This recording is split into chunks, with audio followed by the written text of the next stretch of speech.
Okuntu TV'den Geçmişten Günümüze programından herkese iyi günler dilerim. Toprağımızın bütün insanlarına sevgilerimizi ve saygılarımızı iletiyoruz. Bugünkü programımız Kayseri'nin Türkmenleri üzerine. Bugünkü konuğumuz ise daha önce birlikte de program yaptığımız Develi tarihi üzerine iki program yaptığımız sunucularımız arasında ve aynı zamanda kendisi de bir Türkmen tarihçisi, araştırmacısı Durmuş Ceylan Bey. Öncelikle hoş geldiniz. Hoş bulduk hocam. Nasılsınız? Çok teşekkür ederim Osman hocam. Sizler iyisiniz. Çok şükür. Şimdi Kayserimizin Türkmenleri hakkında biraz bilgi vermek gerekirse tabii ki Kayserimizin milattan öncesine dayanan uzun bir geçmişi olduğunu söyleyebiliriz. Yani burada milattan önce 3500 yıllarına dayanan kadim bir şehir olduğunu söyleyebiliriz. Kayseri'deki Türkmenlerle ilgili de söylemek gerekirse genellikle Anadolu'nun fethi için 1071 deseler de özellikle Afşin Bey 1071'den önce bu Kayseri'yi fethetme gibi bir durumu söz konusu ve 1067 yılında Selçuklu hakimiyetine geçtiğini söyleyebiliriz. Kronolojik bir sırayla 1097 yılında Haçlı saldırıları, 1169 yılında 2. Kılıç Arslan şehri idaresine alması, Moğollar tarafından yağmalanması, Karaman Beyliğine geçmesi, İlhanlı hakimiyeti söz konusu iken bunlar arasında Eretna Devleti olsun, Dulkadirli Devleti olsun, Kadı Burhanettin, Osmanlı hakimiyeti, Karamanoğulları hakimiyeti gibi birçok hakimiyeti de Kayseri görmüştür. Ve bu sebeple dolu dolu bir Türkmenlerle ilgili bir programımızın olacağına inanabiliriz. Öncelikle hocam size sormam gerekir. Kendinizi güzel toplumumuza tanıtabilir misiniz? Osman hocam çok teşekkür ediyorum hem size hem de kurumunuza, Okuntu TV gazetesine ve çalışanlarına ve bizi izleyen tüm seyircilerimize, izleyicilerimize teşekkür ederek konumuza başlayalım elbette. Ben Durmuş Ceylan, Sivas Kemerek doğumluyum. Aslında emekli bir ziraatçıyım fakat 21 yıldır Türkmen tarihi ile ilgili hem saha çalışması hem arşiv çalışması, bu çalışmaların bir kısmını tabii kitaplaştırdık. 3 yıldan daha fazla da Kayseri'de özel bir televizyonda da televizyon programcısı, yani kendi adımla Türkmen tarihi programı yaptım. Evet. Onun haricinde pek çok ilimizde, ilçemizde, beldemizde, STK'larda, resmi ve gayri resmi kurumlarda Türk tarihi, Türk İslam tarihi, özelde Türkmen tarihi, Anadolu'nun pek çok ilinde, yöresinde Türkmen tarihini anlatma imkanımız oldu. Evet hocam. Dolayısıyla Türkmen tarihi yolculuğumuz devam edecek. Çok güzel hocam. Zaten söylememiz gerekir ki Kayserimizde Oğuz boyları içerisinde her türlü Türkmen, yani Oğuz Türkmen boyları içerisinde birden fazla hepsini de görebiliriz. Kayılardan olsun, Avşarlardan olsun, Beydili olsun, birçok Türkmen aşiretleri, Oğuz Türkmen aşiretleri Kayserimizde mevcut. Şimdi hocam öncelikle Kayseri'nin kısa tarihi hakkında da birazcık bilgi verir misiniz bize? Tabii. Kayseri tarihini siz kısaca anlattınız, aslında Türk tarihini. Fakat Kayseri'nin tarihini bugünkü Kaniş Karumu'da buradaki çalışmaları da düşünürsek, kazı çalışmalarını 8000 yılın üzerinde bir tarihten bahsedebiliriz. Milattan önce 3800'leri demin siz kısaca hatırlatmıştınız seyircilerimize, Okuntu TV seyircilerine. Buradan itibaren tabii Eti, Firik, Geç Eti, Urartu, Kimmer, Sasani, Saka, İskit, Makedonya, en son biliyorsunuz Kayseri Makedonyalıların başkenti olmuş, Doğu Roma diyebiliriz. Sasanilerle Doğu Roma'nın bölgemizde itiş kakışları var. 150-200 yıl kadar, belki biraz daha fazla. Yani İran, Pers medeniyetinin Anadolu'daki etkisini biliyoruz. En son Doğu Roma'nın, biliyorsunuz bu toprakların Doğu Roma toprakları, Diyar-ı Rum olduğunu, bölgemizin de Anadolu'nda Rum olarak hitap edildiğinde arşiv kayıtlarında, müverrihlerin çalışmalarında, pek çok çalışmalarda, tarih kayıtlarında, kroniklerde biz görüyoruz. Kayseri'nin tarihi siz 1067 Avşin Bey ile tarihlediniz. Doğru. Tabii 1048 Pasinler Savaşı'nı da dikkate alabiliriz. Yani Anadolu için. Oğuzları, evet, bizim tarihimiz, yani şahsımın özelde çalıştığı tarih Türk İslam tarihi, yani Türkmen tarihi diye nitelendirdiğimiz tarihtir. Anadolu'daki kurduğumuz devletler, beylikler, imparatorlukları dikkate aldığımızda bu tarih bizim için çok değerli, kadim bir tarih. Deminki tariflediğimiz Anadolu Rum diyarını Türk İslam diyarı yapmak için atalarımız 1000 yıl boyunca Türk İslam medeniyet yapısını ve medeniyet unsurlarını Selçuklulardan başlayarak, yani buna hadi bir tarih verelim, 1071 Anadolu kapısının Türklere, Türk İslam medeniyet yapısına açılması olarak bu tarihi tariflediğimiz zaman, bunu baz aldığımız zaman ilk kapıyı, daha sonraki dönemlerde yaklaşık 1308-1311 arasındaki tarihi Anadolu Selçuklu Devleti'ne ayırarak ona hasredebiliriz. Evet. Selçuklular dönemi diye. Fakat Selçuklular döneminin hemen başlarında biliyorsunuz Anadolu'ya yönelen Türkler aslında gaza ve futuhat için yöneldiler. Bunu başta sayın seyircilerimize hatırlatalım. Bu çok önemli. Gaza ve futuhat için Anadolu'ya yönelen Türkler, tabii ondan öncesi var ama orayı çok fazla uzun konu girmeyelim tabii isterseniz. Yurt tutmak için Anadolu'ya geldiğimizde burada aynı zamanda bir medeniyetle inkişaf ettiler. Yani satır satır, ilmek ilmek Anadolu'yu Türk İslam medeniyetiyle dokudular, döşediler, yerleştirdiler. Tarihi eserlerin alt ve üst yapılarının tamamını düşündüğümüzde, yani bizim medeniyetimizden var olan işte mahallelerde cami, mescit, daha sonra Kayseri'yi şöyle bir düşündüğümüzde bunu tarifleyebiliriz göz önümüze getirdiğimizde. Artık Anadolu, yani Kayseriye olan bu coğrafyayı Kayseri'ye dönüştürmek için elbette medeniyetimizin var olan değerlerini, medreseleri, camileri, hanları, hamamları, köprüleri, özellikle hanlar konusu da önemli. Bu güzergahların, yani Anadolu'daki seyri seferi Türklerin düşündüğümüzde, 1000 yılı düşündüğümüzde bu son derece önem arz eden bir yapıyı bize veriyor. Şimdi tabii Kayseri coğrafyasına baktığımızda doğu-batı hattında, güney-kuzey hattında ticaret yollarının kesiştiği Erciyes'in kuzeyinde, bu güzel vadinin, ovanın içerisinde bereketli, yani hem topraklarıyla hem coğrafyasıyla hem coğrafik yapısıyla Erciyes'i ayrı bir kenara koyarak önemli olduğunu da belirterek söyleyelim.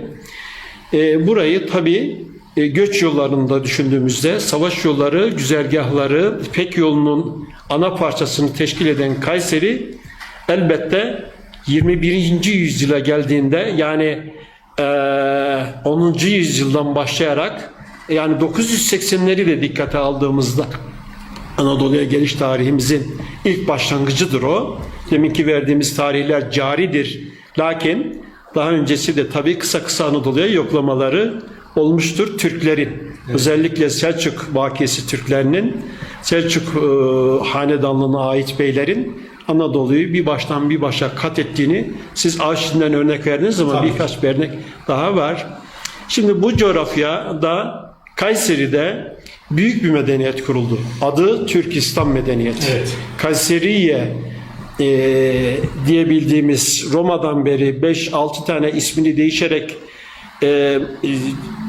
bölgeye başkentlik de yapan bu kadim şehir 1000 yıldır Türklere hem medeniyetin hem ticaretin hem de Anadolu'nun önemli başkentlerinden birisidir diye tarifleyebiliriz. Kayseri o yüzden başkentlik de yaptı zaten Kayseri. İşte yani ticaretin de başkenti olduğunu söylüyoruz. Turizmin son zamanlarda başkenti olduğunu da, başkentlerden birisi olduğunu da, önemli tarihi güzergahlar demin saymıştık. Tarihsel yapısı, turistik yapısına dikkat aldığımızda Kayseri 21. yüzyılda geldiğinde hala aynı canlılığını, aynı ticaret yapısını, aynı turizm yapısını ve tarihsel yapısını koruyarak devam ettirdi. Tabii Kayseri'deki demin söyledik.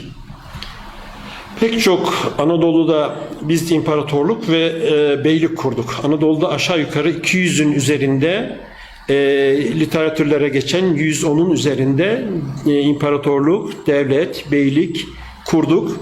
Bunların bir kısmı yıkıldı ama genel olarak şöyle diyebiliriz. Birbirlerinin tamamlayan zincirler halinde 21. yüzyıla kadar Türk İslam medeniyet yapısı Türk devletlerinin birbirlerini tamamlayıcı unsurları olarak bugüne kadar devam etti. Bu zincirlerde bir kopma olmadı. Medeniyet yapımızda herhangi bir kopukluk olmadan bugüne kadar geldik çok şükür. Anadolu'ya işte bu medeniyeti bu şekilde yerleştirdik. Bu kadar devletler süreçler içerisinde. Peki hangi devletler geçti? Kronolojik olarak yukarıdan aşağı bir hatırlayalım. İlk önce Selçuklular diyoruz. Yani 1071'i milat alırsak 1311'e kadar bölgede İslam'ın yerleşmesine, İslam'ın unsurlarının yerleşmesine son derece büyük katkıları olmuştur. Selçukluların, Anadolu Selçuklularının Süleyman Şah'tan itibaren başlayarak onların evlatlarının kurmuş olduğu büyük bir imparatorluktan bahsediyoruz. Anadolu Selçuklu devleti veya imparatorluğu. Sonra aynı döneme denk gelen 1. Beylikler dönemi dediğimiz Artuklular, Doğu bölgede özellikle Saltuklular, Mengücekliler, işte Anadolu'nun ortasında da bizi çok yakından ilgilendiren Kayseri fatihlerinden Danışmentçileri dikkate alabiliriz. Bu son derece önemli. Kızılırmak hattından bölgemize kadar geldiğini biraz sonra bir cümleyi de daha açalım. Daha batıda Çakabey, yani Anadolu'yu, tabii Anadolu'da Doğu Roma vardı. Parça parça yerleştik. Sonra itiş kakışlar, Haçlı seferleri de düşündüğümüzde parça parça olan yerlerden, Ermeni genezliklerinden ve kalelerinden bahsediyorum. Kalan yerleri de 1173 yılında Miryakefelen Savaşı'ndan sonra, bu savaşın akabinde Bizans kroniklerinin bize söylediği tamamen Anadolu Türkiye oldu diye söylüyor. Yani Anadolu tamamen 100 yıl sonra tam olarak Türk yurdu olduğunu rahatlıkla söyleyebiliriz. Evet. Tabii kıyıda köşede kalan parçalar var ama mesela Trabzon Rum devletinin varlığını biliyorsunuz. 1461'lerde biliyorsunuz. Fatih Sultan Mehmet Han Türk yurdu haline getirdi. Bunları da düşündüğümüzde hemen arkasından bizim için ve Kayseri için, Kayseri'nin Fatihanı olarak da düşüneceğimiz, söyleyebileceğimiz, işte ilkini Avşin Bey diye tarifleriz. Avşin Bey adını bir ilçeye, Maraş'ın bir ilçesine vermiş. Anadolu'yu birkaç defa taramış.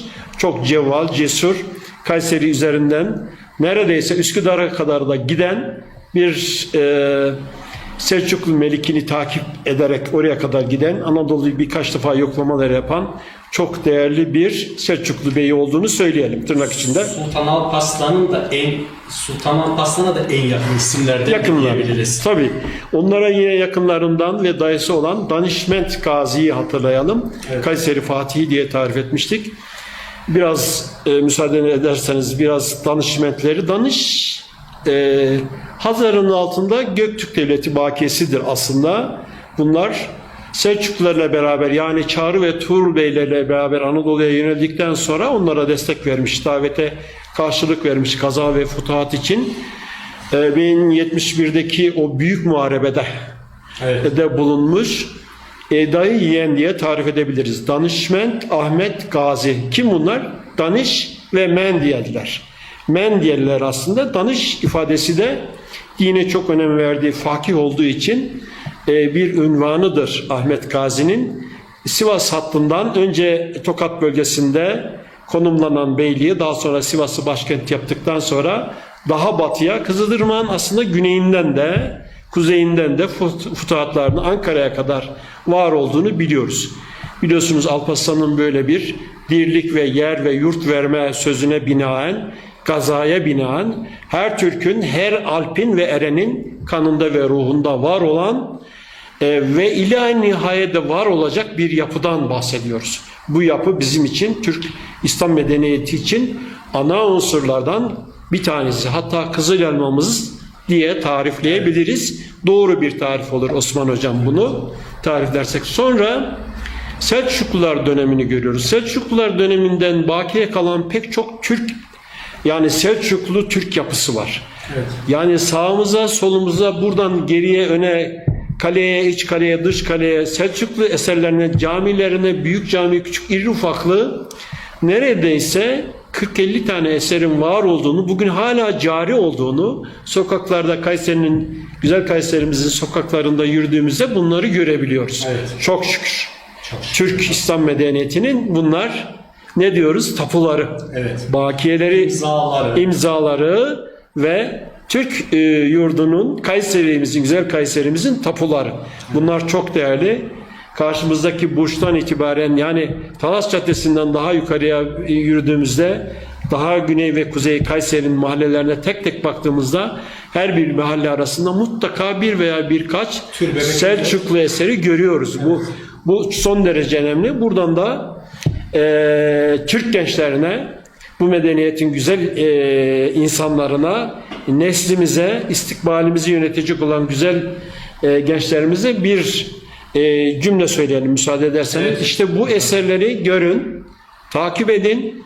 Yani atalarımız neler yaptı, Kayseri'yi nasıl elde etti, nasıl eserler bıraktı, bize nasıl emanet bıraktı, bu emaneti, bu kutsal emaneti biz istikbale bir Kızıl Elma ülküsü ve edasıyla nasıl taşırız? Bunun önemini altını çizilerek gençlerimize tavsiye etmiş olalım. Gelsinler, görsünler. Yani bir istasyon caddesindeki mükemmel bir şaheser olan camiye baksınlar.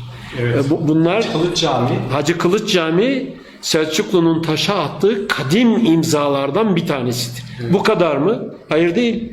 Develi'den Sarıolanak, Bünyan'a kadar, Bünyan tarihinde de pek çok Eratna eserlerinin var olduğunu biliyoruz. Pek çok ilçemize gidildiğinde de özellikle Develi'de çok fazla var. Sivas'ı Hatun Ulu Cami'nin var olduğunu Sivas'ta da bağlantılı olarak kurarak söylemiş olalım. Bizim beldelerimizin, yörelerimizin en önemli camilerden bir tanesi. Anadolu'daki ulu camilerden. Burada yine Danışmet Ahmet Gazi'nin torunu olan bir cami var Kayseri'de. Kayseri'nin Ulu Camisi bu cami. Hani camiinden mi bahsediyoruz? Ulu Cami'den bahsediyoruz. Ulu Cami. Büyük camiden bahsediyoruz. Tabii.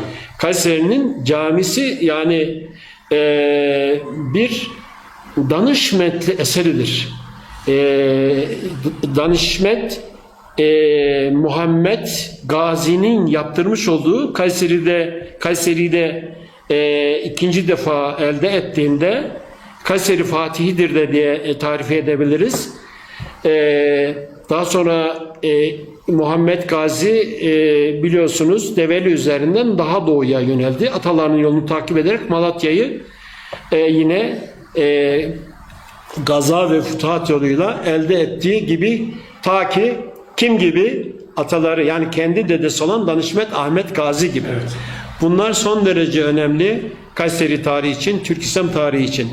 Kısaca bunu böyle bir tarihleyelim. Yani Kayseri Danışmetli söyledik, Selçuklu dönemini, daha sonra da 1335-37 yıllarını tarihleyerek Alaaddin Eratna'nın burada kurmuş olduğu çok kadim bir devlet yapısı var. Başkenti önce Sivas olan, sonra Kayseri'ye taşıyan.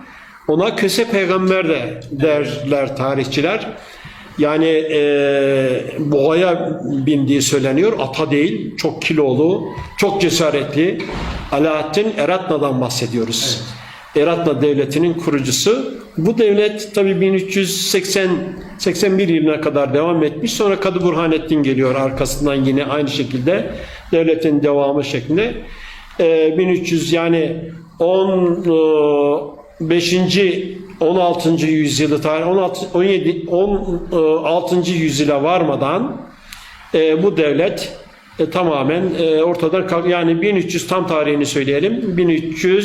88, 89, 90 yılında 1400 yıla varmadan, yani 15. yüzyıla varmadan Dulkadirli Devleti içerisinde tarihsel yolculuğunu sürdürüyor. Sonraki dönemler de tabii son derece önemli. Burası 1517 yılına kadar aynı tarihlerde Eratna ile birlikte aynı tarihlerde kurulan Dulkadiroğlu Devleti veya Beyliği diye bildiğimiz 200 yıl kadar ömrü olan 1517 yılında Yavuz Sultan Selim'in Osmanlı'ya ilhak ettiği Alaaddin Bozkurt Bey'i dedesidir yenerek Turna Dağı'nda, acı ve gözyaşı da var bir tarafında. Tarihimizin bir tarafı Osman Hocam acı ve gözyaşıyla dolu olduğunu söyleyelim. Evet. Tarih böyle bir şey. Çok üzücü. Geriye baktığımızda fakat şu, yani Mehmet Akif ne diyor?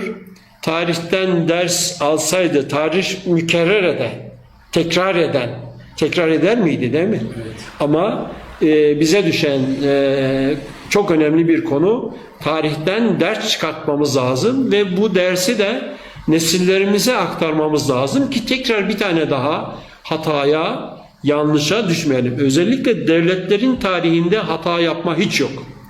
Çünkü bir başka devletler, etrafınızdaki diğer devletler, büyüyen devletler gelir sizi bir şekilde yutar ki Anadolu 1000 yıldır Türk yurdu olduktan sonra, bunun akabinden hemen sonra ta ki bugüne kadar Anadolu'da, yani Türk yurdunda, Türk medeniyet yapısının nevşinema bulduğu, yeşerdiği bu yurtta yabancıların ve dış mihrakların, hadi genel bir tabir ama yani Türk'ün düşmanlarının uyumadığını, Anadolu'da hep emellerinin ve gözlerinin var olduğunu hiç ama hiç hatırdan çıkarmamamız gerek. Evet.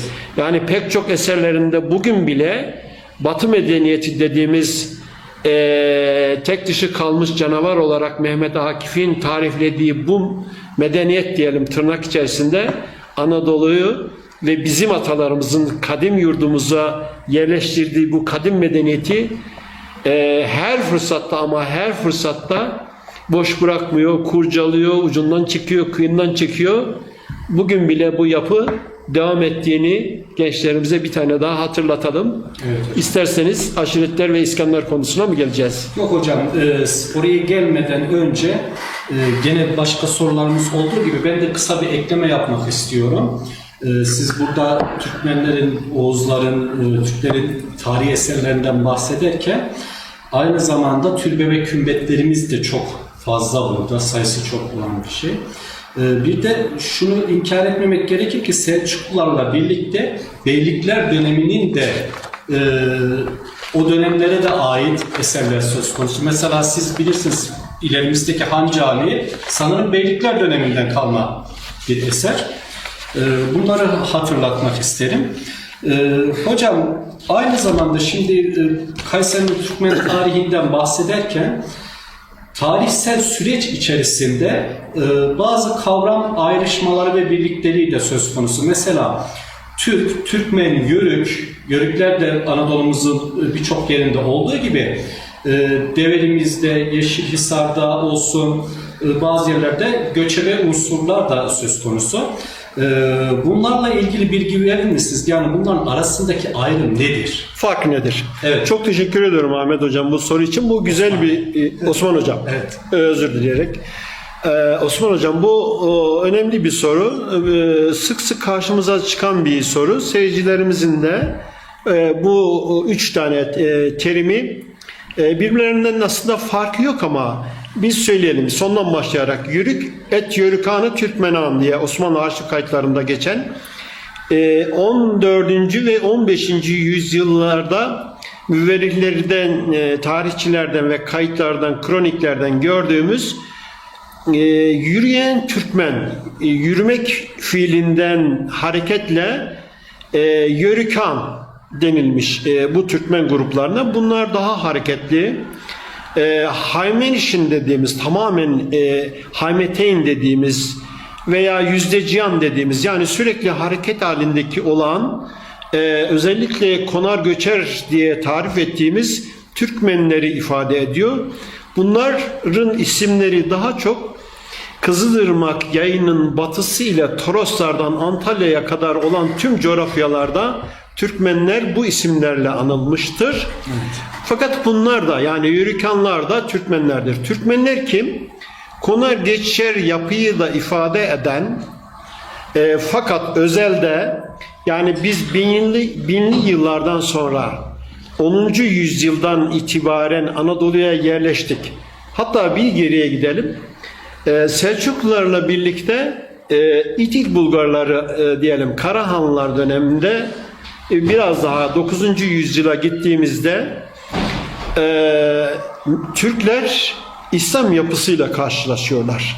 Yani Müslüman tacirlerle, Arap tacirlerle karşılaştıktan sonra çeşitli iletişimleri oluyor elbette. İtiş kakışları ve savaşları bunlara çok tipik bir örnek Talas Savaşı'dır.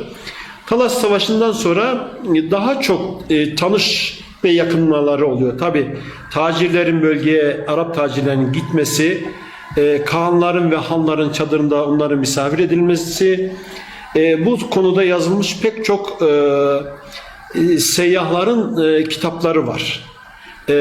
Özellikle 8. 9. ve 10. yüzyıldaki seyyahların kitapları bu konuya cevap veriyor. Türkler daha sonraki 100 yıl içerisinde Müslüman oldular. Yani zaman içerisinde aşama aşama Müslüman oldular. Bunlara İdil Bulgarlarını örnek verebiliriz. İlk Müslüman gruplardan. Karahanlılar devlet olarak örnek verebiliriz. Doğru olur. Daha sonraki işte Selçuk ve Tuğrul Bey'in kurmuş olduğu bir devlet var. Selçuklular adıyla. Bunun bir öncesi var.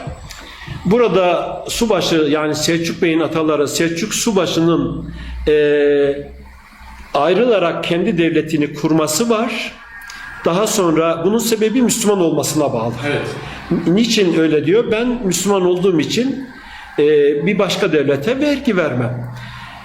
İşte bu yüzyıllarda Türkler Müslüman olarak yurt olarak da yönünde Anadolu'ya dönerek Anadolu'yu yurt olarak tuttular ve kaldılar. Şöyle tarif edelim seyircilerimize. Türkler. Evet. Zaman içerisinde ne oldu? Müslüman. Evet. Yani Türkler zaman içerisinde Türk artı Müslümanlık eşittir Türkmen. Türkmen diye geçer. Türkmen. Yani Türkmen Müslüman olan Türklere verilen isimdir kabaca. Pek çok tarihçi, pek çok müverrih, pek çok yazı, pek çok tarif okudum. Türkmenin tarifiyle ilgili pek çok müverrih, kronikler o kadar çok tarif vermiş ki ama birbirlerine yakın. Türkmenan, Türk'e benzeyen, esas Türk olan İran coğrafyasında terakime denilmiş Türkmenan demiş. Terekeme diye bugünkü bildiğimiz yapılar, Türkmen yapılar bir kısmına verilen isimler. Genellikle bu isimleri başka ulusların, Türklerin etrafındaki ulusların vermiş olduğunu da söyleyelim. Tersi de olmuştur tabi ama Türkmen hiç gocunmadan rahatlıkla söyleyebileceğimiz bir ifade bugün. Müslüman Türk demektir. Evet.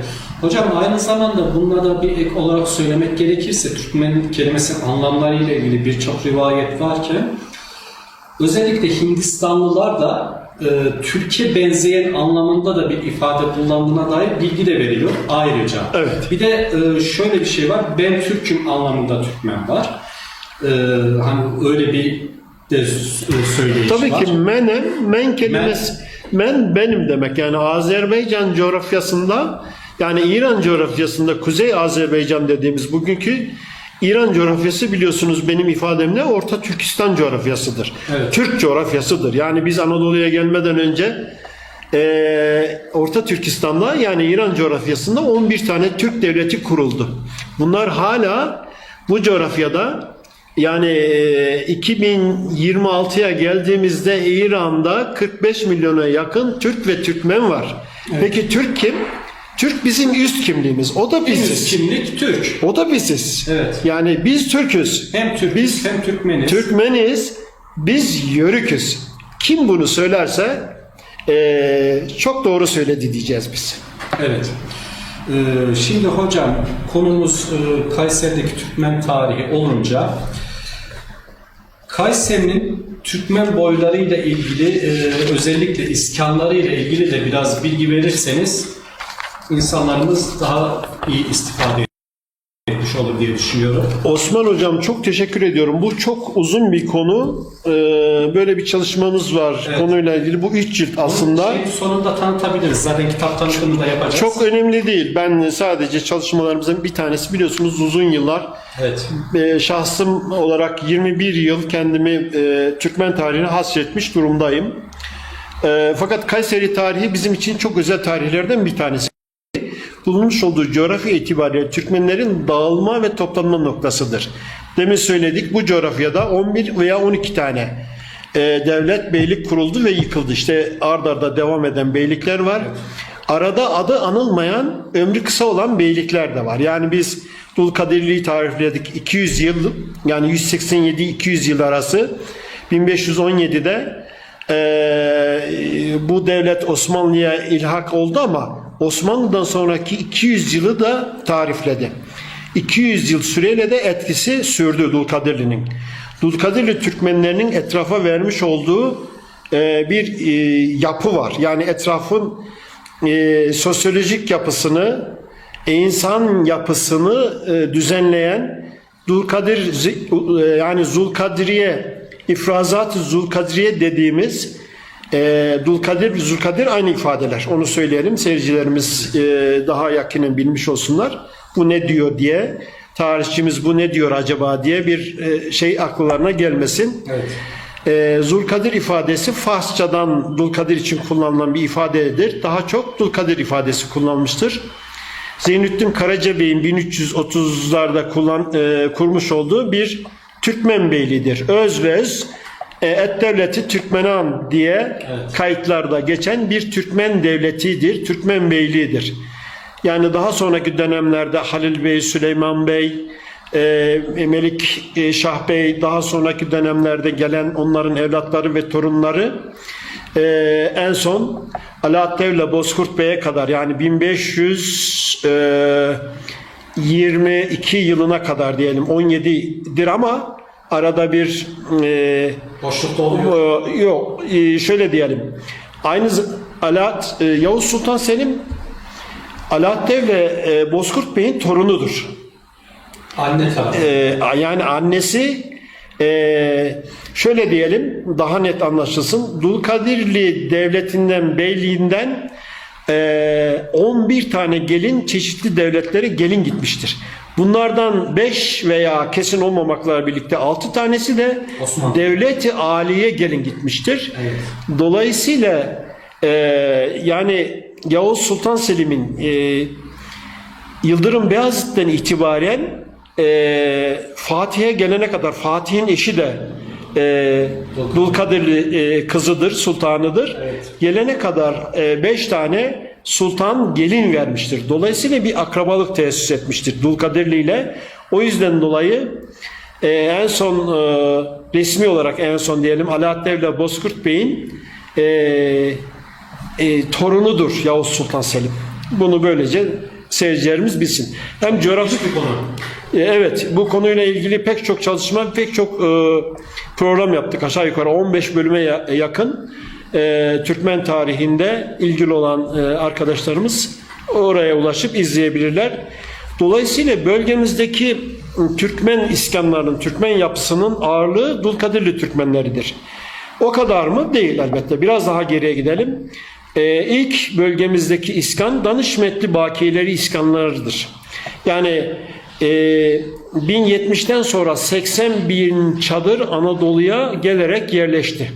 Kabaca diyelim, bunu kabaca söyleyelim. Sonraki dönemlerde Anadolu'ya iskan sürekli devam etti. Evet. Akın akın Anadolu'ya Türkmenlerin iskanı devam etti.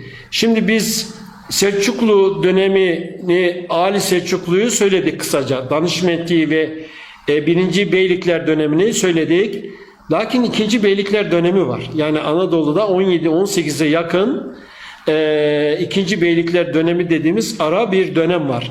Osmanlı yani 1522'de Osmanlı Anadolu'daki Türk Birliği'ni kurmadan öncesi döneme kadar 1308'den 1517'ye 22'ye kadar olan dönemde 17-18 tane irili ufaklı beylik kurmuşuz. Anadolu'nun batısında, doğusunda, ortasında olmak üzere. Bunların sayıları bu kadar ama tek tek isimlerini verip seyircilerimizi meşgul etmek istemem ben. Evet, bu ayrı bir ayrı ve uzun bir konu. Şimdi Selçuklu'nun tebaası çok fazla yoktu. Ama Eratlan'ın vardı. 1402 yılında biliyorsunuz Ankara Çubuk Savaşı'nda Timur Yıldırım Beyazıt'ı yendikten sonra kendi bakiyeleri kendisiyle gelen, o da uzun bir konu, çok önemli bir konu. Yani çok değerli bir akla sahip olan, çok cesaretli bir komutan olan Timur, evet, Anadolu'yu güneyden bir röntgen çektikten sonra Çubuk'ta Yıldırım Beyazıt'ı yenip 10 yıllık bir Osmanlı'nın inkıtası var tarihte. Anadolu'dan tekrar 1403 yılında gittikten sonra Timur ve beraberindekiler, Tatarlar ve Kara Tatarlar, kalan bakiyeleri var. Biz bunlara ne diyoruz? Hongarlar ve Çongarlar, yani Ulu Yörükler diyoruz. Şimdi bunun 1243 yılındaki, biraz daha geriye gidersek, Moğolların Anadolu'ya saldırılarıyla yakın ilgisi var. Yani 1243 yılında Anadolu'ya giren ve Anadolu'da neredeyse 100 ve 150 yıl, hatta 160 yıl hüküm süren Cengiz bakiyelerinin bırakmış olduğu büyük bir halk var. Bunların sağ koluna Hongarlar, sol koluna da Çongarlar diyoruz. Kızılırmak hattında, Orta Anadolu'da daha sonra Rumeli'ye kadar göçtürmüştür. İkinci Beyazıt'tan sonra başlayarak göç ettirilen uluslardır bunlar aynı zamanda. Amasya, Çorum, Tokat hattından, Kızılırmak yayının tamamından, Sivas sancağının daha batısından, Kayseri'den Eskişehir'e kadar iskan olan Ulu Yörükleri görüyoruz. Bunlar hemen hemen her yerde. Kayseri'de de biz Ulu Yörük bakiyelerini görüyoruz. Şimdi genel olarak hangi Oğuz boyları? Kayseri'deki Oğuz boylarının tamamı, yani 24 Oğuz boyunun tamamı ve dahi daha fazlası var. Yani Gıpçak Türkleri, İtil Türkmenleri, Karahanlılar bakiyeleri, İlhanlı bakiyeleri, Ulu Yörük bakiyeleri, Uygur Türklerinin pek çok bölükleri. Yani biz ona şöyle diyoruz, Uygur Türklerinin alt grupları var. Biliyorsunuz biz Oğuz, Anadolu'yu bir Oğuz coğrafyası olarak tarif edebiliriz. Bir Türkmen çoğunlukla böyle. Oğuzuz, evet. Anadolu'ya gelen ve iskan olan, yurt tutan, medeniyet kuran, bu devletleri kuran Oğuzlardır ağırlıklı olarak. Zaten Selçuklular Oğuz Kınık boyuna bağlıdır, bilirsiniz. Evet. Devleti âliyi kuran Osmanlılar neydi? Kayı boyundandı. Yani Osmanoğulları dediğimiz Osman Gazi'nin evlatlarıdır. Büyük bir imparatorluk kurmuştur. 22 milyon kilometre kare, 30 milyon kilometre kare dense bile Afrika, Avrupa'ya kadar Asya'nın steplerinden gelerek Anadolu'da büyük bir medeniyet kurmuştur. Sonra ara dönemleri var. İşte bunların bakiyeleri, her birisini Kayseri sancağında, Kayseri coğrafyasında iskan olduğunu görüyoruz.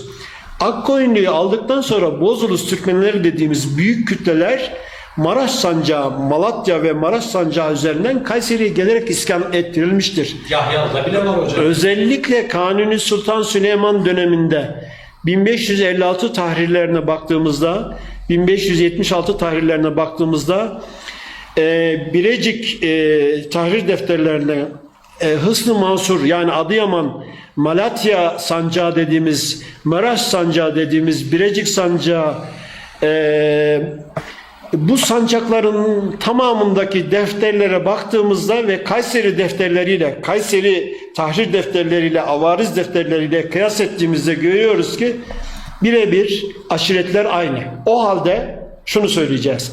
İşte Osmanlı'ya geçtikten sonra Osmanlı İskan projesi Türkmenleri değişik sebeplerden, sosyolojik sebeplerden, ana sebep diyelim ona, ve buna benzer göç sebeplerinin oluştuğu diğer unsurlardan dolayı, diğer yapılardan dolayı göç ettirmiş veya Türkmenler göç etmiştir. Kayseri'deki en geç köy eğer 1800 yılda kuruldu ise diyelim ki hadi 1800 yılda Kayseri'nin Develi'nin bir köyünden örnek verelim. Hadi bir köy söyleyin Osman Hocam. Sindelhöyük'te aşağı yukarı 8 katmanlı veya 12 katmanlı Sindelli Türkmenleri en son bu köye ismini vermiş. Sindelhöyük diye anılmıştır. Evet. Sindelli Türkmenleridir. Bunlar Türkmendir. Ağırlıklı Bozulus Türkmenidir ama Dulkadirli Türkmenlerinde var. İçerisinde Halep Türkmenlerinin de var olduğunu, Beydili ve Avşar boylarının Sindelli köyüne gelip iskan olduğunu biliyoruz. Sindelli köyündeki Türkmen cemaatlerinin tamamını biliyoruz bugün. Yani değil, Develi sancağının tüm köylerini, yani 100'ün üzerinde sancak iken köy ve kariyeye sahipti. Zamantı kazasından hemen sonra kurulan idari taksimatlandırmaları da baktığımızda ve düşündüğümüzde buradaki Türkmen iskanlarının tabaka tabaka Dulkadirli Türkmenleri, Bozulus Türkmenleri, Beydili Türkmenleri, Yeni İl Türkmenleri, Yeni İl sancağından gelen Türkmen ulusları var. Kayseri Yörükleri dediğimiz, Kayseri Türkmenleri dediğimiz Yusuf Halaçoğlu'nun büyük çaplı bir çalışması, Kayseri İskanları diye de bildiğimiz tüm Oğuz boylarının var olduğunu biliyoruz. Peki bunlar neler diye sayın seyircilerimiz için de, yani Okuntu TV için Okuntu TV'nin seyircileri içerisinde hatırda kalsın diye birkaç örnek verelim. Tabi Akkoyunlu'dan baki olanlara Bozulus Türkmenleri, Dulkadirli Türkmenleri, bunların özellikle Halep Türkmenleri dediğimiz konar göçer yapıyı arz eden Türkmenler, Şam Türkmenleri var, Şamlu dediğimiz, Kayseri'de o kadar çok Türkmenler var ki bu bahsettiğimiz. Sonra Varsak Türkmenleri 19. yüzyıldan sonra Torosları aşarak gelip iskan oldu. Sonra 1865-67 yıllarında Fırkayı İslahiye ile iskan ordusudur bu.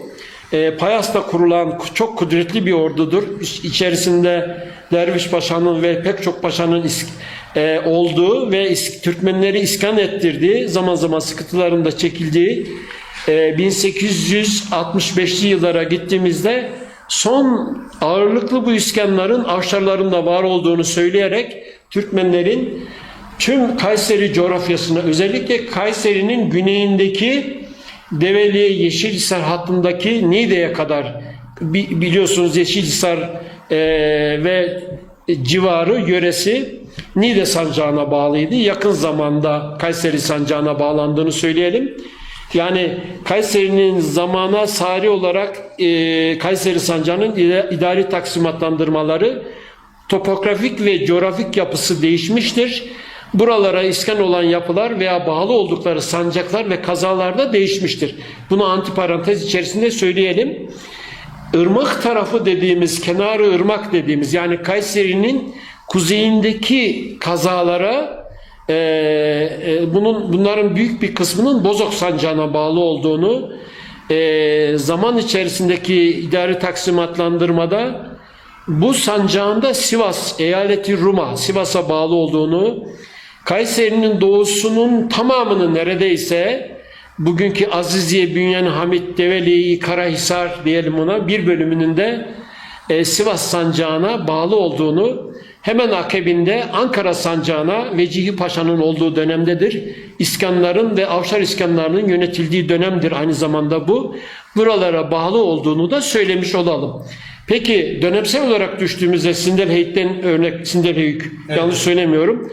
Oradan hareketle örneğimizi genişlettiğimizde anlıyoruz ki Çukurova aşiretleri dediğimiz veya Çukurova üzerinden Torosları aşarak gelen iskan, yani 1691 yılındaki sürgün iskanından sonra hemen akabinde Rakka'ya gönderilen Kayseri sancağı ve Kayseri coğrafyasından giden özellikle Beydili ve Avşar boy ve aşiretlerinin ağırlıklı olduğu Belih Nehri'nin kenarına tamamen iskan ettirilen ve buralarda büyük bir zulümle karşı karşıya, çöl ve sıkıntılarıyla beraber karşı karşıya kalan Türkmen bölüklerinin daha sonraki zaman süresi, hemen kısa süre içerisinde ilk 10 yılda, yani 1710, 15, 17, 18, 35 yılına kalmadan bu bölüklerin tekrar gerisin geriye, başta Avşarlar olmak üzere ricat ettiğini, hadi ricat arşiv ifadesi ama gerisin geriye Urban ve Enese zulmüne, bunlar Arap kabileleri, atlı kabilelerdir. Türkmenlere ve atalarımıza büyük bir zulümde bulunmuşlardır.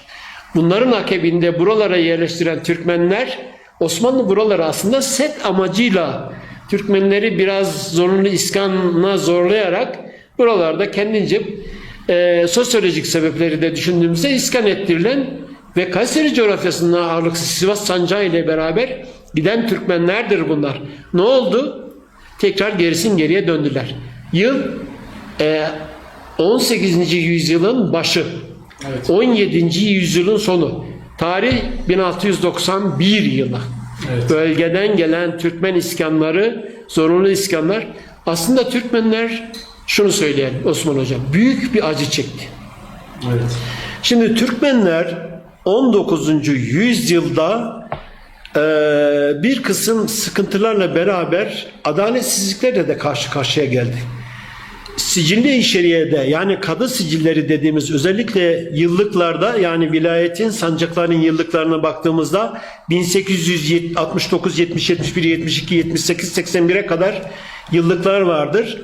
Sancakların buralara baktığımızda, kadı sicillerine baktığımızda zaman zaman Türkmenlerin yani bu sosyolojik yapının özellikle Anadolu'da Osmanlı'nın zayıfladığını düşünürsek 15-16 sebebe bağlı olarak, bu uzun bir konu ama sıkıntı çektiğini, zaman zaman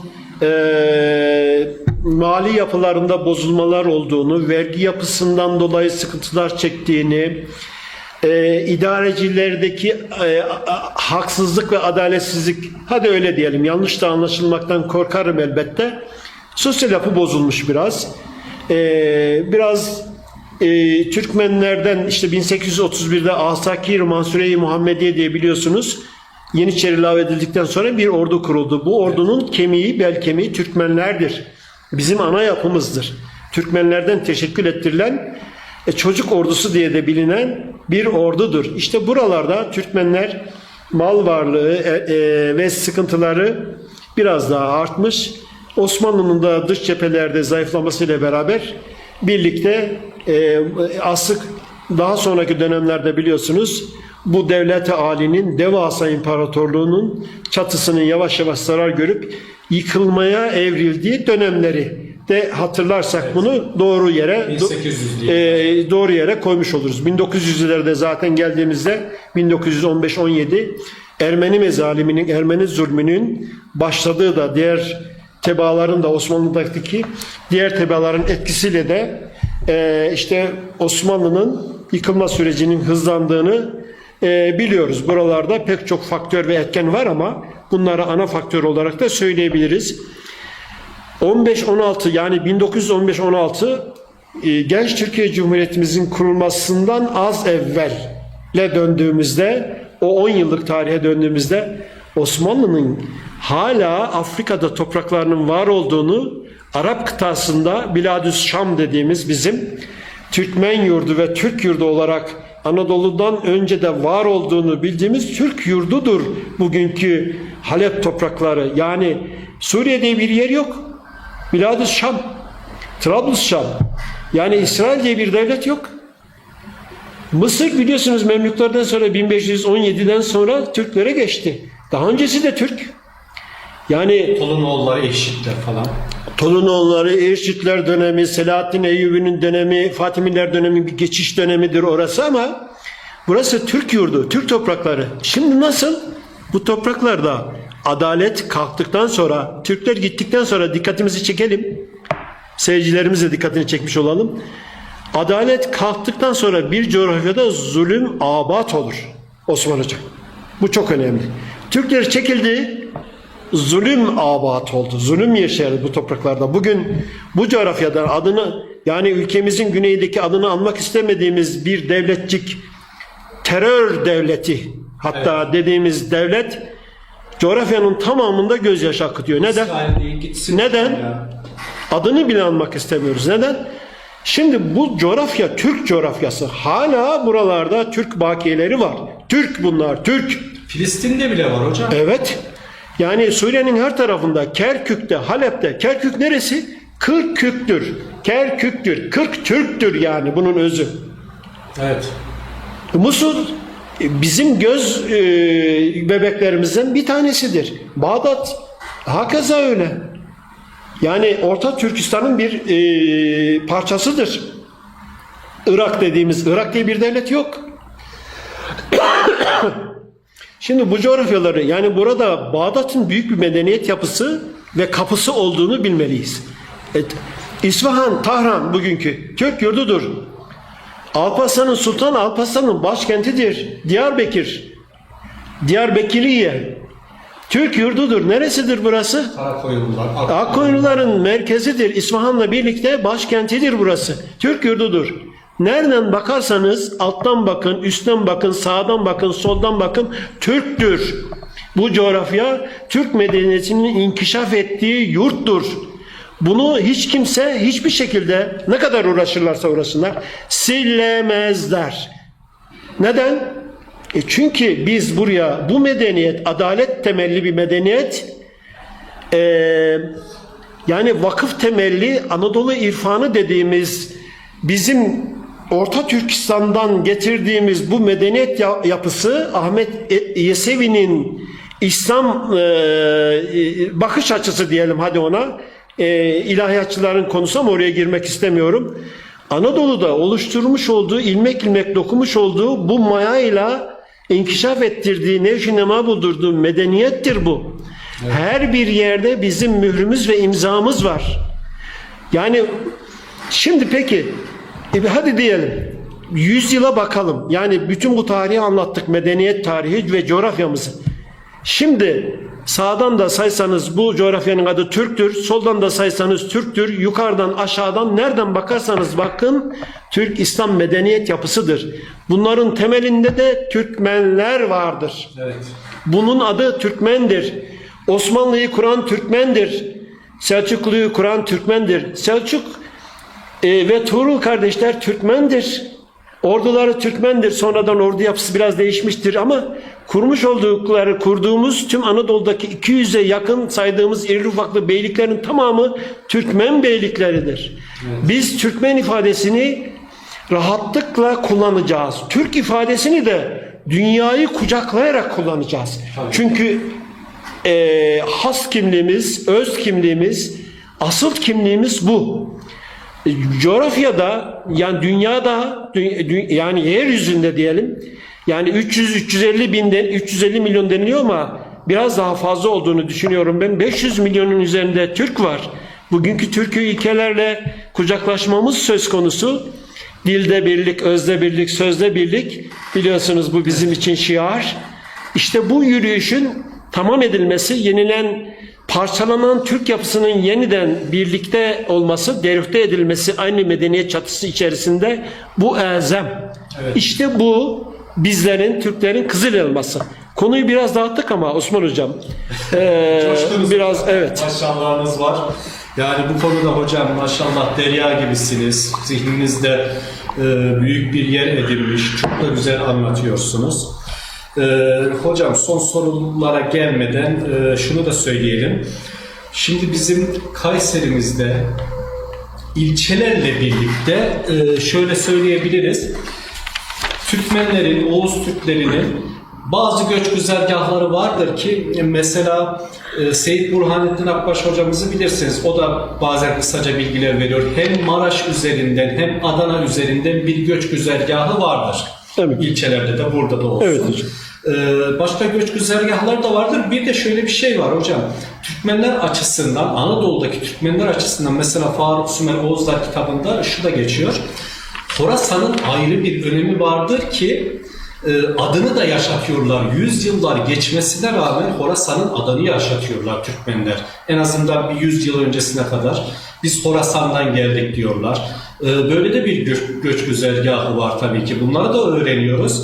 Siz bu göç güzergahlarından bahsedebilir misiniz hocam? Tabii Toroslar bu anlamda çok önemli. Yani sıcak bölgelere, yazlaklar olarak yaylaklara gelen Türkmenler, Halep Türkmenleri, Şam Türkmenleri dedik biliyorsunuz. O coğrafya Memluk'tan sonra Coğrafya Dulkadirli coğrafyasıdır aynı zamanda. Evet. Osmanlı'ya geçtikten sonra o bölgede bulunan Türkmenler zaten daha öncesinde, daha evvelinde Anadolu'ya, yani dağlar, Anadolu'nun yaylaklarına, dağlarına ve yüksek yerlerine sürekli gelip gidiyorlardı. Yani konar göçer olarak yazın yaylaklara, kışın da daha sıcak bölgelere, kışlaklara. Bu tarihten sonra ne çıkacak? Toroslar.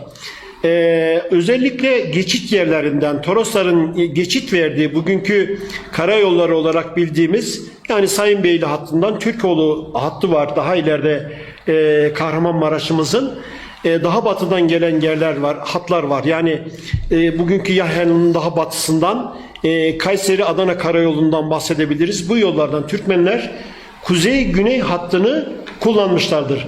Özel olarak göç yerleri dediğimiz yollar da var ama bunların haritaları da var elimizde. Bu çok uzun bir konu. Bu kuzey-güney hattındaki konar göçerlerin, Türkmenlerin yolları. Peki buralardan kimler geldi? Halep Türkmenleri, Şam Türkmenleri dediğimiz Ramazanoğullarının bir kısım bakiyeleri, Varsak bölükleri, Bozdoğanlar, Ulaş bölükleri dediğimiz, Çukurova bölükleri dediğimiz, Kozanoğulları bölükleri olarak son yüzyılda da tariflediğimiz bölükler. Peki doğudan kimler geldi? Doğu hattan, Sivas coğrafyasından Yeniyurt Türkmenleri. Yani orası daha kuzeydoğu hattından, Bozuz, Diyarbakır hattından, yani bugünkü Akkoyunlu coğrafyasından Malatya, şöyle tarif edebiliriz. Gaziantep, Malatya hattından gelenler var. Hıssı Mansur dediğimiz Adıyaman üzerinden gelen büyük bir hat var. Bunlar Anadolu'dan, Orta Kızılırmak'tan daha batıya olarak iskan oldular ve yerleştiler. Fırka-i İslahiye'den evvel. Sivas hattından gelenler var.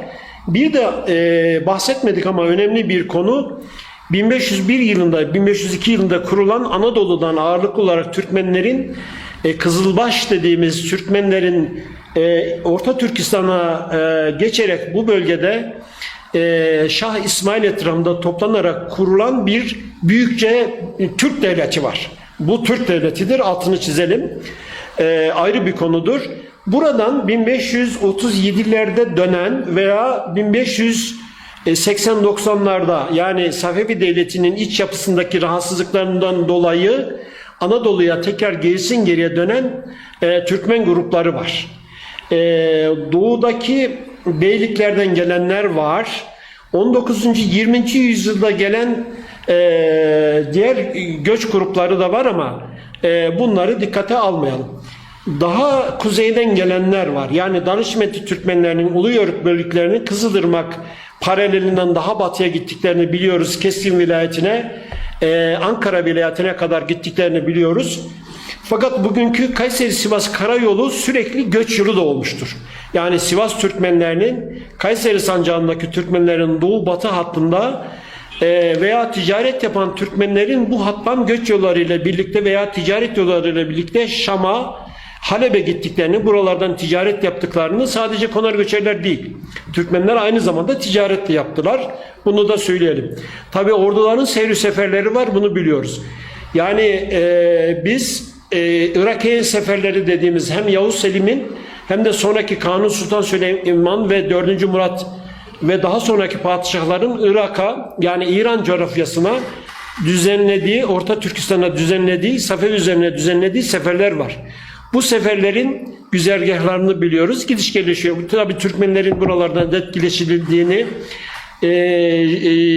lojistik destek aldığını, develer yoluyla orduya ikmal yapıldığını, Türkmenlerin bu ikmale destek vermek için ana unsur olduğunu, hem lojistik olarak hem de et olarak hem de peynir olarak, süt ve süt ürünleri olarak buralara destek verildiğini biz biliyoruz. Türkmenlerden destek alındığını çok iyi biliyoruz. Menzilnamelerden de buralardaki yani orduların seyri seferlerinin güzergahlarını anlıyoruz. Kayseri ve Sivas bu sebepten dolayı kesişme noktası olduğu için şey yapmışlardır. Peki bir de Kayseri'deki iskanlara biraz daha özele inerek buradan sonra hemen oraya demin atladık, cevap verelim Osman Hocam. Evet. Kayseri'de Ağacalı, Arduşlu, Boyalı, Bozatlı, Bozulur, Çakırlı, Çiçekli, Çöplü, Döğer, Dulkadirli, Fakihli, Garipşah, İstanbul, İvasacılı, Karataşlı, Maraş bölükleri, Köstere bölükleri, Kars'ı Maraş, bu Kozan'dır, yanlış anlaşılmasın. Süksün, Uluyörük, Yahyalı, Yuvalı, Yörük, Yüzdeciyen, Zakirli, Danışmentli ve Kavurgalı Türkmenleri Kayseri'nin merkezine iskan olan 16. yüzyılda 1500 avarız defterlerinde ve iskan defterlerinde dikkate aldığımızda bunlar Koramaz nahiyesinde Ardışlı, Danışmetli, Develi'de kabaca söylüyorum, Sinderemek'i demin söyledik, Sinderhöyük demiştik. Aşağı değil miydi hocam? Son İskender Aşar. He. Bunu hep yani ne dedik biz? Örnek verdik Sinderhöyük'ü. 8 ile 12 katman iskan dönümü var. Son iskanları yani fırkayı İslahiye iskanlarıdır onlar. Evet. Yani o çok önemli. Birbirlerinden ayrıdır. İşte onun için iskan tarihleri ve dönemleri de birbirlerinden ayrı telakki edilmeli ve değerlendirilmelidir. Evet. Bütün tarihçiler meskun mahal iskanlarını, köy, kariye, mezra, kaza iskanlarını dikkate alırken sosyolojik sebeplerden dolayı göçlerin de dönemsel olarak farklılık arz ettiğini bilmek zorundadır. Evet. İvazacı da Avşar diye geçiyor. Tabii ki. Devam edelim. Sinderemek'i, Toylu, Yahyalı, Yüzdeciyan, Develi, Dulkadirli, İlaldı veya Elaldı, Hocabeyli, İçil, İvasacılı Türkmenleri, Karataş, İncesu, Yeşilhisar bölgesinde Çakırlı, Çöklü, Garipşah, İvasacılı, Karataşlı, Köstereli, Malyalı, Sarılı, Yahyalı, Köstere, bugünkü Tomarza'nın eski ismidir arkadaşlar. Bir kariyedir burası. Bütün ilçelerimize ve bütün Kayseri'deki bizi izleyen, Okuntu TV vasıtasıyla izleyen Türklere, Türkmenlere canı gönülden selam eyleyelim. Onu söyleyelim ama buralardaki iskan lütfen buraları da dikkat edin. Atalarınızın bu ilçelerdeki iskanlarıdır bunlar arkadaşlar. Kökünü, tarihini arayanlar için. Köstere'de Köstere, Dulkadirli, Avşar, Bozulus, Barak, Sarılı, Taylı, Süleymanlı, Turhanlı, Aziziye, Pınarbaşı'ndaki iskanlar, Avşar, Danışmetli, Dulkadirli, Maraş, Bozulus, Köstere, Salmanlı, Avşar'ı tekrar sayalım. Recepli, bu da Avşar'dır. Süleymanlı, Zamantı, Yeniil, Halep Türkmenleri, Bünyan Hamit yani, Danışmetli, Uygur, Tatlar, Recepli, Avşar, Bayat, Maraş, Dulkadirli, Halep, Şam, Zamantı, Ağacakoyunlu, Yeniil, Bozok, Sarıoğlan Türkmenlerini sayalım. Bozok, Sarılı, Avşar, Çiçekli, Tatlı, Bayat, Danışmetli, Üçok bölükleri, İslamlı, Bozulus, Bucak Avşarları, Abdallı, Akkışla, bu çok uzun sürer ama yani Kayseri'de ne kadar Oğuz Türkmenleri var bunların tamamını görmemiz mümkün. Hadi Oğuz boylarından yapalım, sayalım. Avşar 550 cemaat olarak yani aşiret olarak da oba olarak da düşünebilirsiniz. Hatta obanın biraz büyüğüdür bunlar. Kayseri'deki iskan olan tarih de verelim hatta buna 1580-90'lı yıllar. Yuva bölükleri, Döğer bölükleri, Kınık bölükleri yukarıdan aşağı oba ve aşiret fazlalığına göre sayıyorum. Yani bu sıralama fazlalık sıralamasına göre. Lütfen bunu dikkate alalım. Beydili, Bayındır, Varsak, Salur, Bayat, Barak, Kayı, Kınık, Gıpçak, Döğer, Kargın, Peçenek, Yüreğir, Yazır, Çepni, Çongar ve Dodurga. Tüm Oğuz boylarının burada Kayseri'de iskan olduğunu, daha fazlası da var. Onu da söylemiştik. 24 Oğuz boyunun 24'ü de burada var. Tamamı var. Bir dahasını da söyleyelim. Alanyurtu, Çavuldur ve İğdir bölükleri de var. Bozok bölükleri, Üçok bölükleri, Rişvan bölükleri, Bozulus bölükleri, Dulkadirli Türkmenleri, Halep Şam Türkmenleri, Yeriil Türkmenleri, Maraş Türkmenleri, Karalı Türkmenleri, Ağacalı Türkmenleri, Varsak bölüklerinin tamamı Karamanlı yıkıldıktan sonra, Osmanlı İlhan olduktan sonra Karamanlı'dan gelen, Kızılırmak'a takiben bölgemize iskan olan Türkmenler de var. Karamanlı Türkmenleri, Atgüdenli diyoruz. Bunların içerisinde Varsak grupları var. Nereden geldi? Antalya Alaaya'dı. Ulaş bölükleri kimin içinde? İşte bunların içerisinde. Ulaş Bey biliyorsunuz Varsaklarda Varsak Bey olarak Karamanlı'ya, Karamanlı arasındaki şeyden dolayı destek vermişler. İşte bunlar onların torunları diyelim. Uluyörükler, Tatar bölükleri, Kazak bölükleri ve Özbek bölükler. Bunların tamamı Türktür, Türkmen iskanlarıdır. Maşallah hocam. Yani bu konuda aklınızı kilitlediniz yani. Müthiş bir anlatım, müthiş bir zihin, müthiş bir arşiv belgesi. Evet hocam, son olarak diyorum, Kayserimizin Türkmenleri hakkında ne söylersiniz? Evvel emirde Osman hocam, Osman Karakebeli hocam, Evet. Araştırmacı, yazar. Ben sizin çalışmalarınıza ve faaliyetlerinize bu televizyondaki bu çalışmalarınızdan dolayı hem tebrik ediyorum hem de teşekkür ediyorum. Eyvallah, sağ Mutlaka faydalanacağız. Hemen akabinde de Okuntu TV ve gazetesindeki tüm takipçilere, seyircilerine teşekkür ediyorum. Sağ olun hocam. Bizi izledikleri için seyircilere de bir not. Biz dağ kovundan, mağaradan çıkmadık. Türkistan'da, Atayurdu'nda var olan tüm medeniyet yapılarını, dağların ismini, nehirlerin ismini satır satır Anadolu'ya gelerek yerleştirdik. Bunları hala muhafaza ediyoruz. Seyhan, Ceyhan, Talas, dağların, ırmakların, yerleşim yerlerinin isimlerinde her bir yerde 1500 yıl geçmesine rağmen bunları görüyoruz. Bunlardan da memnun oluyoruz. Öyleyse Anadolu'daki kurmuş olduğumuz ve ila nihaya istikbalden sonra kıyamete kadar devam edecek olan Türk yurdunun, özelde Kayseri sancağımızın, bugün itibariyle Kayseri ilimizin tarihini, köklerini, nasıl olduğunu, nasıl bugüne geldiğimizi tüm bilgi ve belgeleriyle lütfen takip etsinler gençlerimiz. Geleceğe emanet ettiğimiz, özellikle gençleredir bu sözümüz. Lütfen medeniyet yapılarına, İslam'a ve medeniyetimize sahip çıksınlar. Evet. Bir Türk olarak buna muhtacız. Bir Türk olarak bundan şaşmamalıyız. Ben bizi izleyen herkese teşekkür ediyorum. Ben de teşekkür ediyorum. Şimdi bizim Geçmişten Günümüze adlı programımızda geleneksel olarak kitap tanıtımlarımız da oluyor. Şimdi konumuz Kayseri Türkmen tarihi olunca öncelikle Durmuş Ceylan hocamızın bu kitabını önermek istedim hepinize. Gemerek ve Köyleri Türkmen Tarihi diye yazıyor. Aynı zamanda mesele Oğuzlar ve Türkmenler olunca gerçekten en önemli eserlerden birisi hocam. Azerbaycan'da bile çok satışları olan, hatta satışları değil insanlarımıza ulaşan bir kitap. Tarihleri, boy teşkilatı destanlarıyla Oğuzlar, Türkmenler. Profesör Doktor Faruk Sümer. Bu gerçekten ben Türkmenim diyen, ben Oğuz'um diyen her insanın bilgi sahibi olması gerektiği bir kitap. Burada bizim Karakebelilerden ziyade Kebelü oymağıyla ilgili de bilgi verilir. Dulkadirli ulusuna bağlı diye geçer orada. Kebeli oymağından da bahseder. Develimizden de bahseder ve Kebeli derken Develü ve Kebelü birlikte anıyor. Bu kitapta, bu eserde birlikte anıyor. İlginç.